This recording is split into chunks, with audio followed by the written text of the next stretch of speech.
Oh, here's another point that came out to me. This is why this is happening. This is why Acasma Quantum Expansion class is having this topic. You're here to help with this whole removal of fear. You're here to help with the clearing of fear, because fear is how this has been fed, this whole system, this whole process of humanity and what we've done to each other and what we've done to the planet. It's all been fed by fear. So now you're being asked to not navigate protection from the exact same space that you always have. You're being asked to see yourself as you truly are, but expand your perception of how you move forward from there, which is allowing you to adjust your fear identification with fear. And it's allowing then the collective to adjust its identification with fear, because you're a part of the collective. And your energy vibration is at a much higher level than a lot of others on the planet that are in steeper and very denser spaces. So you're amplifying out whatever you're vibrating a much higher level than what we would consider, and these are not adequate words, a lower, slower vibrating consciousness. Because of where you're at, you're emanating out much higher. So whatever you're emanating out, guys, is very powerful, and keep that in mind. So dropping the why you're protecting from the concept or the identification you hold with why I would utilize protection, because I'm afraid that someone or something has power over me. That is not where you want to come from, right? If you're there, acknowledge it, okay? If you're there, acknowledge it and ask it, why? Why do I have that? Because that's what every emotion we ever feel, fear, sorrow, pain, suffering, anguish, shame, guilt, joy, love, gratitude, abundance, doesn't matter what it is. Every single one is bringing you an understanding of where you're at in the experience you're having at the moment. Because when you're feeling it, it's telling you how you're relating to it, whatever it is. So protection, what are you feeling when I say that? We're going to learn about how to protect yourself. Some of you may be like, I'm excited. Wow, let's do this. And that's awesome. And some may be like, do we need to protect ourselves? What is she going to tell us? Oh my God, what have we gotten ourselves into? So there's lots of different, right, instantaneous perceptions, which are the means in which you begin to identify with the space, and you build an energetic bridge. And then that energetic bridge aligns you.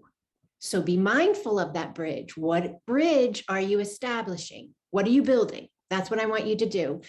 Meet yourself right where you're at and listen to the messages you're bringing yourself. Because I had massive conversations with fear over the last few years. And the conversations I had were not easy to have. But because I held my sovereignty, which I was shaking in some of them, but I was reiterating back inside my being who I was as I was in that conversation. And I just kept moving into the space and stood my ground as who I was and listened to what this fear was bringing me. What message, what understanding was I trying to tell myself? Because nobody's doing anything to you. You're laying it all out for you. You orchestrate every single experience you have. Even if you perceive it as somebody is, I don't like to use denser words. Even if you perceive it as somebody is trying to purposefully do something, implement something that is against you in some way, okay? That's my nicest way of putting it. You've aligned that space so you can drop that fear. You've aligned that space so you can rise into your higher light, no longer live as an individual who thinks someone or something has power over them. That is why you brought it. That is why I brought it. And believe me, I've brought a lot of these to myself. I've looked into some really crazy spaces and I've had to hang on. And in every one, I said something different because I was in my evolution journey of my consciousness. And in the very beginning, the first things out of my mouth were Jesus. Jesus, Jesus, Jesus, Jesus is here. Jesus loves me. Jesus, Jesus, Jesus. Because why? Because that's who I was. That was my belief structure. Now, have I gotten rid of Jesus? No, I haven't gotten rid of Jesus. But has my belief structure expanded into other things that I go to in my mind and in my being as I identify and relate to the experience as it unfolds? Yes.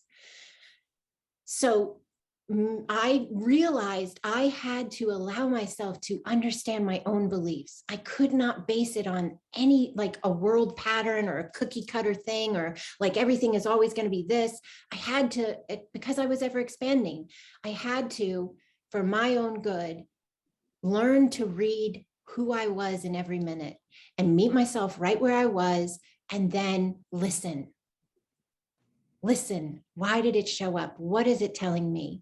Why did I align this?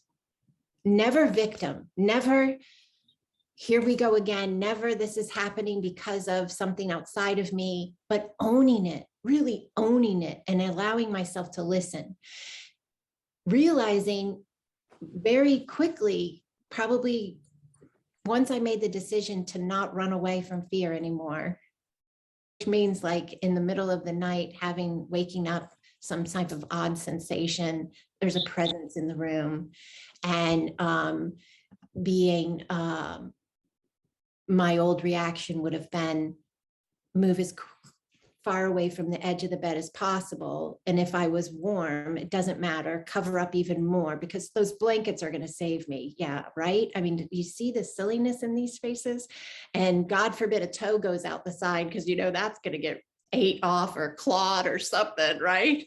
I mean, it's just so crazy now, but like I lived there for so long and I just got so tired and my consciousness couldn't box itself up in that space anymore.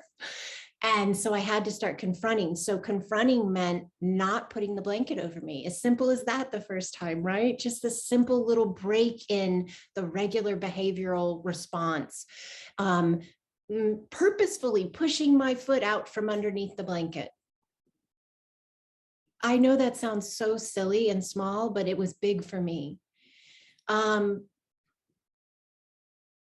Just being present with the feeling. So when I felt the sensation in the room, not going into full rebuke mode, but sensing, what is this really? And beginning to realize that I was jumping with assumption in my head. Every time anything would happen, it was always, what if it's bad?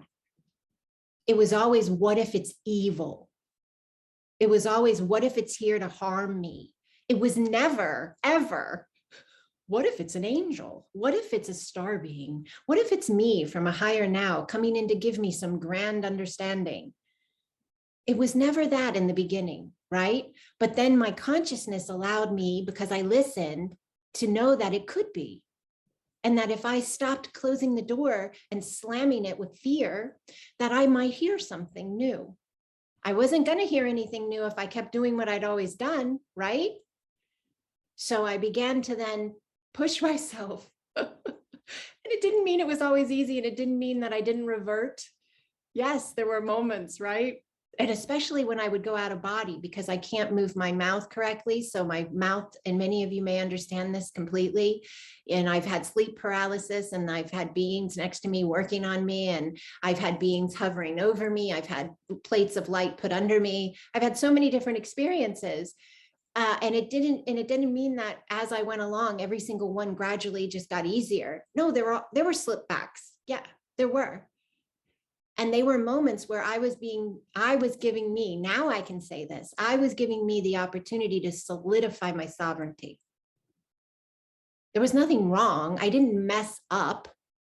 Remember that. You didn't mess up if you find yourself reverting back to an old means of protection or go-to that you response. It's you acknowledging a space of yourself that you've done for a very, very long time, and then being able to consciously say, am I ready to truly continue forward? Or is there a piece here, a message here that I need to hear as I do this? So it's a really big space, but the key here is understanding your personal beliefs. When you move into the topic of perception, understanding your personal beliefs, meet yourself right where you're at. And if certain spaces of you expand and change, and certain spaces you keep with you longer, or maybe, you know, you've never felt any reason to adjust that view, that's all normal.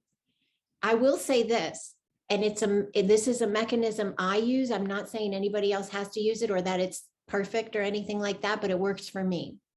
I do this in a lot of aspects of my life, and I do it here as well.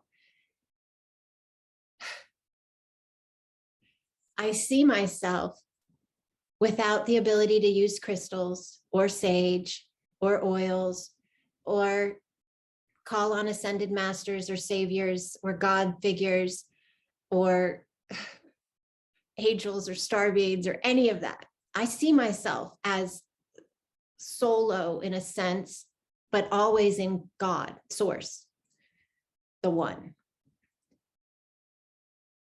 And I see myself as that eternal light, that no matter if I mess something up along the way or miss something along the line, I'm still that eternal light.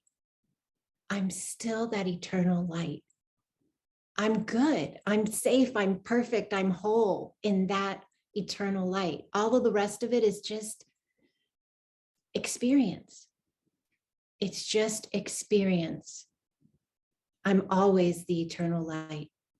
I'm just in different spaces of experience as the eternal light. That's big for me. So when I go into that space, everything, I don't even need to worry if I said this thing 3 times, or if I clicked my crystal bowl twice, or if I grabbed my, you know, oil or what. And that's a space of vibrational understanding that I think we all are now, but we're all remembering it in different increments or spaces of it. And that's what we're experiencing. That's what we're doing. But unending blessings upon you, divine ones.